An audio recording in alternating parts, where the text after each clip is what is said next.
വീണ്ടും നമ്മുടെ വീണ്ടും നമ്മുടെ MRC ഗ്യാങ്ങിലെ അടുക്കളപ്പോര് ചർച്ചാ വിഷയമാക്കുകയാണ്.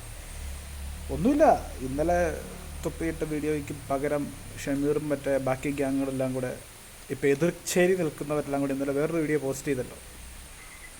അല്ല, ഞാൻ ആലോചിക്കുന്നേ, ഇവന്മാർ ഒന്നും ഒരു കാലത്തും കുടുംബത്തിൻ്റെ 7 അയലത്തെ ജനങ്ങൾ അടുപ്പിക്കരുതെന്നാണ് ഞാൻ പറയുന്നത്. ഇതിനകത്ത് ഇന്നലത്തെ വീഡിയോയ്ക്കകത്ത് പുറത്തു വിട്ടേക്കുന്ന കാര്യങ്ങൾ കുറച്ച് ഗൗരവമുള്ള കാര്യങ്ങളാണ്.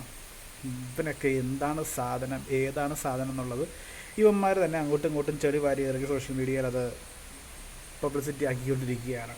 ഇത് വേറൊരു തരത്തിൽ പറഞ്ഞാൽ, ഇതിപ്പം ഗവൺമെൻറ് ഒരു തരത്തിൽ അല്ലെങ്കിൽ മറ്റൊരു തരത്തിൽ ഇതിനകത്തോട്ടൊന്ന് കയറാൻ എന്ന് വെച്ചാൽ ഈ സോഷ്യൽ മീഡിയയുടെ മേലിലൊരു പിട്ടി മുറുക്കാൻ നോക്കിയിരിക്കുന്ന സമയമാണ്.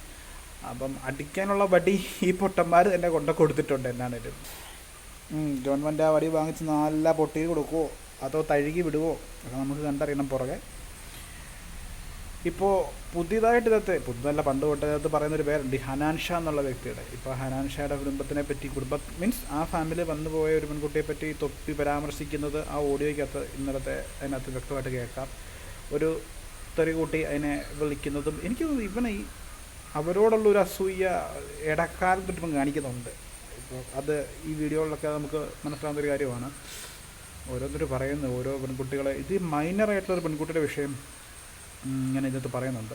അത് എത്രത്തോളം സത്യമുള്ളതാണെന്ന് അറിയത്തില്ല. അത് സത്യമുള്ള കേസാണെങ്കിൽ അന്വേഷണം വേണം, ഇവനെ അറസ്റ്റ് ചെയ്യണം. കാരണം പ്രായപൂർത്തിയാകാത്തൊരു പെൺകുട്ടിയെ അവൻ സെക്ഷലി അബ്യൂസ് ചെയ്തു എന്നാണ് ആ വീഡിയോയ്ക്കകത്ത് പറയുന്നത്. അത് എത്രത്തോളം അതിൻ്റെ സത്യാവസ്ഥ എന്നുള്ളത് അന്വേഷണം. ഇതൊക്കെ ആൾക്കാർ കാണുന്നില്ല. ഇതൊക്കെ ഗവൺമെൻറ് ഉദ്യോഗസ്ഥരിലോട്ട് അല്ലെങ്കിൽ പോലീസിലോട്ട് ഇതൊന്നും ആരും എത്തിക്കുന്നില്ല. അതാണ് എനിക്കൊരു സംശയമുള്ളത്. അപ്പം അതിനൊരു അന്വേഷണം എന്നാളും വേണം. കാരണം ഈ പറഞ്ഞ രീതിക്കാണെങ്കിൽ സ്വാഭാവികമായിട്ടും ആരെങ്കിലുമൊക്കെ ആയിട്ട് അരച്ചു കൊടുത്ത ഒരു അന്വേഷണം ഇതിനാവശ്യമുള്ള കാര്യമാണ്. ചില കാര്യങ്ങളൊക്കെ ഇച്ചിരി ഗൗരവമുള്ള വിഷയമാണ്. അതിനകത്ത് കഞ്ചാവിൻ്റെ ഒരു പൊതി കാണിക്കുന്നുണ്ട്, അങ്ങനെ എന്തെല്ലാം കാര്യങ്ങളുണ്ടെന്നും ഇപ്പം ഒന്നാമത് ലഹരിക്കെതിരെ വൻ പ്രശ്നം നടന്നുകൊണ്ടിരിക്കുന്ന സമയമല്ലേ, ഗവൺമെൻറ് ശക്തമായിട്ട് ഓടിച്ചിട്ട് പിടിക്കുന്ന സമയമല്ലേ. അപ്പോൾ അവർക്കൊരു മുതൽക്കൂട്ടായിരിക്കും ഉപകാരം പിടിക്കുവാണെങ്കിൽ ഈ ഗവൺമെൻറ്റിന്. അടുത്തത്, ഈ തൊപ്പി പറയുന്നതിൽ പകുതിയിലും ഒരു ക്ലാരിറ്റി ഇല്ല. ഇവന്മാർ പറയുന്നതിനകത്തും കുറേ പക്ഷേ ക്ലാരിറ്റി ഇല്ല. ഈ പറഞ്ഞ പോലെ രണ്ട് കൂട്ടരും കുടുംബത്തെ കയറ്റാൻ കൊള്ളാത്തവന്മാരാണ്. മീൻസ് അടുപ്പിക്കാൻ കൊള്ളാത്ത വർഗ്ഗങ്ങളാണെന്നുള്ളത് അവന്മാർ തന്നെ തെളിയിച്ചുകൊണ്ടിരിക്കുക. അപ്പോൾ എന്നാൽ ഇത് എവിടെ ചെന്ന് അവസാനിക്കുന്നുള്ളത് കണ്ടറിയണം.